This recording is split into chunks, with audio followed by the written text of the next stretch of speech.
saddex macallin oo Kenyan ayaa lagu dilay mid kalena waa lagu afduubay kadib markii koox hubeysan oo loo maleynayo inay ka tirsan yihiin ururka Al-Shabaab ay weerareen deegaanka Kamude ee ka tirsan ismaamulka Garissa iyadoo dagaalyahanada Al-Shabaab ay xoojiyeen weerarada ay ka fulinayaan gudaha dalka Kenya isla markaana inta badan bartilmaameed ka dhiganaya magaalooyinka ku teedsan xadka Soomaaliya iyo Kenya. tuuladan oo qiyaastii 40 kiiloomitir u jirta magaalada Garissa ayaa kooxihii halkaasi soo weeraray ay bartilmaameedsadeen macallimiin wax ka dhigayay deegaankaas, saldhigga booliska, anteenada isgaarsiinta oo ay burburiyeen iyo dhakhaatiirta halkaasi ku sugnaa ay damacsanayeen inay waxyeeleeyaan.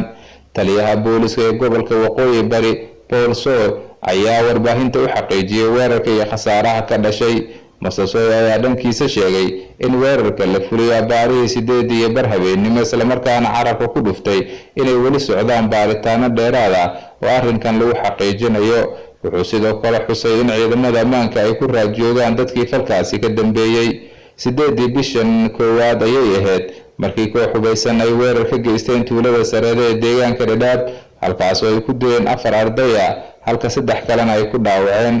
dhanka kale isbitooraha guud ee booliska dalka Kenya Hilary Mutyambai ayaa usbuucii hore shaaca ka qaaday in ciidamada ammaanka ay heegan sare ku jireen kadib markii weerar lagu qaaday xeerada ciidamada militariga ee Lamu, halkaas oo lagu dilay 3 Mareykan ah oo ku jira askari Mareykan ah. 6 diyaaradood iyo gaadiid ayaa sidoo kale lagu burburiyay weerarkaasi.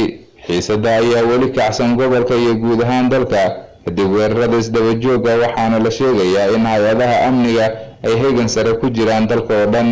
dhammaan gudoomiyayaasha gobolada, taliyayaasha booliska iyo saraakiisha ka tirsan adeega sirdoonka qaran ee NIS loo yaqaano ayaa lagu wadaa inay kulan ku yeeshaan magaalada Mombasa toddobaadkan, waxaana shir gudoomin doona madaxweynaha dalkani Kenya Uhuru Kenyatta.